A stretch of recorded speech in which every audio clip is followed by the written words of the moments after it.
আসসালামু আলাইকুম। আপনি কি মুসলমান? মুসলমান হলে এই পুরো ভিডিওটা দেখবেন, শুনবেন এবং শেয়ার করবেন। অবশ্যই শেয়ার করবেন। শেয়ার না করে কেউ যাবেন না। ভালো করে ভিডিওটা পুরোটা দেখেন। মুসলমান হলে ভিডিওটা দেখতেই হবে, শুনতেই হবে, শেয়ার করতেই হবে। কবরে যান 13টা প্রশ্ন রাজনৈতিক প্রশ্ন সেইটা না। কবরের প্রথম প্রশ্ন মান রব্বুকা, অর্থ হলো তুমি আইন মেনেছো কার, সার্বভৌমত্ব মেনেছো কার। নামাজ রোজার প্রশ্ন না, প্রথম প্রশ্ন রাজনৈতিক প্রশ্ন। মান রব্বুকা, তুমি সার্বভৌমত্ব আইন মেনেছো কার। 2 নম্বরের প্রশ্ন আমার দিনুকা, এখানেও নামাজ রোজা হজ যাকাতের প্রশ্ন না। আমার দিনুকা, তুমি কোন দলের লোক, কোন দলের লোক। হুজুর এখানে দল পাইলেন কই? দিন মানে ইসলাম, সেটা হলো ইন্নাদ দীনা ইনদাল্লাহিল ইসলাম। দিন মানে কোরআন, লিউজহিরাহু আলাদ দীনি কুল্লি। দিন মানে হলো কোরআন, দিন মানে হলো আদর্শ।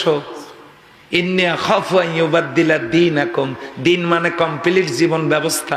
আল ইয়াউমা আকমালতু লাকুম দীনাকুম ওয়া আতমামতু আলাইকুম নি'মাতি ওয়া রাদিতু লাকুমুল ইসলাম দীনান। কয়টা দলিল দেব আপনাদেরকে? দিন মানে আন্দোলন, দিন মানে সংগঠন, দিন মানে মালিক ইয়াউমুদ্দিন, দিন মানে কিয়ামত। তাহলে আমার দিনুকা, তুমি কোন দলের লোক? এটাও রাজনৈতিক প্রশ্ন, নামাজ রোজার প্রশ্ন নয়। 3 নম্বরের প্রশ্ন অমান নবিয়ুকা। নাবা, নাবা মানে ব্রেকিং নিউজ, নাবা মানে সংবাদ শিরোনাম, নাবা মানে হেডলাইন্স। সেখান থেকে নবী, নবী মানে মেসেঞ্জার, নবী মানে সংবাদদাতা, নবী মানে সাংবাদিক। কিসের সংবাদ? নিউজ। এনতে নর্থ, ইতে ইয়েস্ট, একটা হলো উত্তর, একটা পূর্ব, ডাব্লুতে ওয়েস্ট পশ্চিম, আর এসতে হলো সাউথ, তার মানে দক্ষিণ। পূর্ব পশ্চিম উত্তর দক্ষিণ মিলে ইন দ্য আর্থ, গোটা পৃথিবী। এই পৃথিবীর সমস্ত সংবাদ যিনি পরিবেশন করেন তিনি হলেন নবী, লিডার। তার মানে অমান নাবিয়ুকা, তোমার নেতাকে।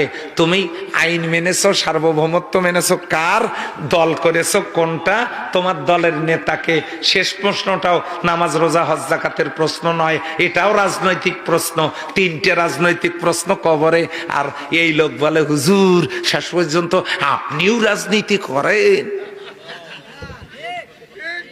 আপনিও রাজনীতি করেন। কবরে যান 13টা প্রশ্ন রাজনৈতিক প্রশ্ন। তাহলে আল্লাহর জমিনে আল্লাহর আইন নাই, আপনি আইন মানতেছেন কার? কবরে গিয়ে কি প্রশ্নের জবাব দিবেন? সেই জন্য একামাতুল কোরআন, একামাতুল কোরআন।